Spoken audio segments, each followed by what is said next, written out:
Hola, ¿qué tal? Me presento. Mi nombre es Irene Goretti Jocelyn Martínez Velázquez. Soy estudiante de la licenciatura en Derecho en la Universidad Virtual de Guanajuato y el día de hoy les voy a hablar sobre el tema atributos de la personalidad y las actas expedidas en el registro civil. Este es el reto 2, la personalidad y su validación ante el registro civil. Mi matrícula es 22-032-7554. Esta es la materia Derecho de las Personas y la Familia, volumen 2, y mi asesora educativa es Cintia Montserrat Zacarías López. Ok, me gustaría comenzar hablando sobre los atributos de la personalidad. Desde un punto de vista lingüístico, la palabra atributo viene del latín attributum y denota las cualidades o propiedades de un ser humano. Ya cuando nos pasamos al aspecto jurídico, los atributos de la personalidad son cualidades que identifican e individualizan a un sujeto de derecho a fin de ubicarlo dentro de un orden social y jurídico. Esto nos va a llevar a la capacidad jurídica. La capacidad jurídica es la aptitud que tiene cada persona para ser titular de derechos, sujeto de obligaciones y pues al momento de que ejerce sus derechos tiene que cumplir con estas obligaciones y celebrar actos jurídicos por sí misma.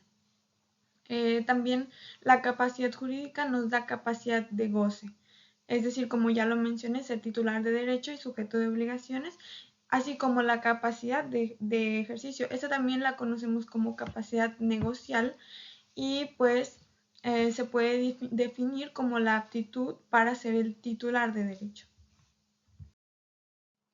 Ok, entonces para hablar sobre las actas expedidas por el registro civil, primero tenemos que entender qué es el registro civil. El registro civil es una institución de orden público. Por medio de esta institución, el Estado autentifica y publica todo lo relativo al estado civil de las personas. ¿Cómo lo va a hacer? A través de copias certificadas que van a ser las actas expedidas por el registro civil. Ningún otro medio es aceptable para comprobar el estado civil de las personas, excepto, claro, por algunas excepciones marcadas explícitamente en la ley.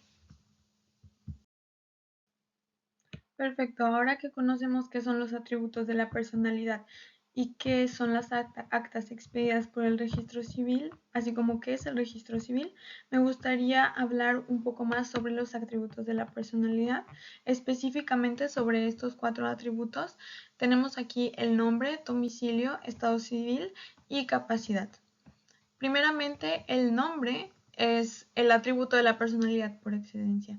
Estas son las palabras que te van a definir legalmente y está compuesto por 2 elementos. Primero el nombre de pila y después el apellido o apellidos. Después tenemos el domicilio.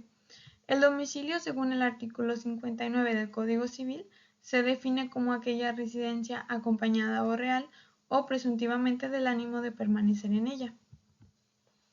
El domicilio es el lugar donde una persona se asienta de manera permanente para cumplir determinados efectos del derecho. En la legislación civil vigente se reconocen 3 tipos de domicilios. Primero tenemos el domicilio voluntario, que es aquel que se elige libremente, siempre, claro, que no se perjudiquen los intereses de otras personas. Después tenemos el domicilio legal, que es el domicilio que se le atribuye a las personas aun cuando no se encuentren de hecho ahí. Esto va regulado según el artículo 32 del Código Civil de Guanajuato. Después, por último, tenemos el domicilio convencional, que va de acuerdo con el artículo 35 del Código Civil del Estado y es aquel que se designa para el cumplimiento de ciertas obligaciones. Como siguiente atributo de la personalidad tenemos el estado civil. De acuerdo con el artículo 304 del Código Civil, el estado civil es la calidad de un individuo en cuanto le habilita para ejercer ciertos derechos o contraer ciertas obligaciones civiles. Es decir, esta va a ser la condición permanente o la calidad jurídica determinada por las leyes para que un individuo esclarezca qué lugar ocupa en la sociedad en orden a sus relaciones de familia y pues de la cual derivan ciertos derechos y claro ciertas obligaciones. Según el artículo 1446 del Código Civil, toda persona es legalmente capaz. Por último tenemos el atributo de la personalidad de capacidad. Eso también se conoce como capacidad de goce o capacidad adquisitiva y se define como la aptitud de una persona para adquirir derechos. Según la ley, todas las personas somos legalmente capaces, excepto aquellas que la ley declare incapaces. Por un lado son absolutamente incapaces los impúberes, los dementes y los sordos o sordomudos que no pueden entender o darse a entender claramente. Pero también son incapaces relativos los menores, los adultos mayores y el disipador que se halla en interdicción de administración.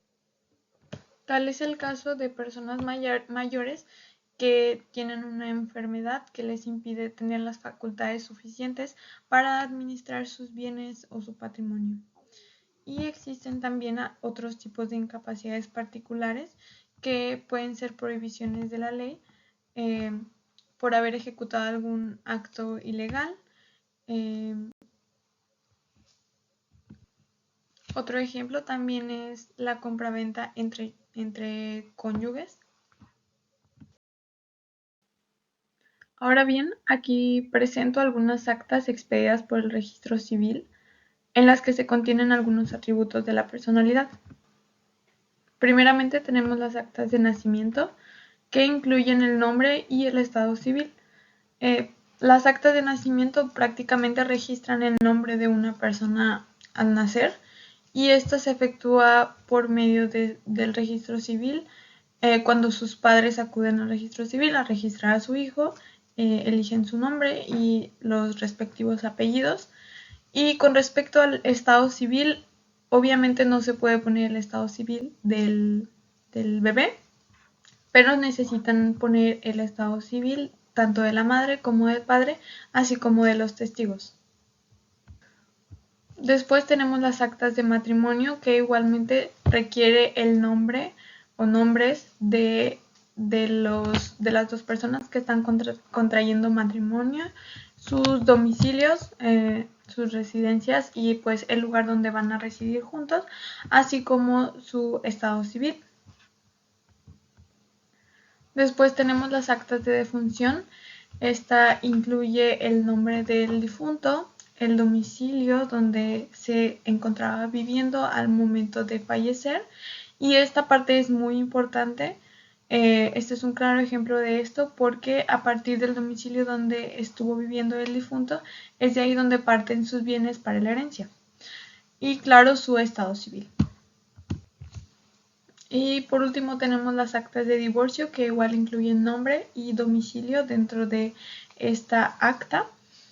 El estado civil claramente se va a determinar después con esta acta de divorcio, y el domicilio es el domicilio donde estaban viviendo al momento del matrimonio, pero se establecerá uno nuevo a partir de su divorcio. Eso fue todo de mi parte, espero haber aclarado todas las dudas respecto a este tema y haber abarcado toda la información posible. Aquí dejo mis fuentes de información, mucho gusto. Hasta luego.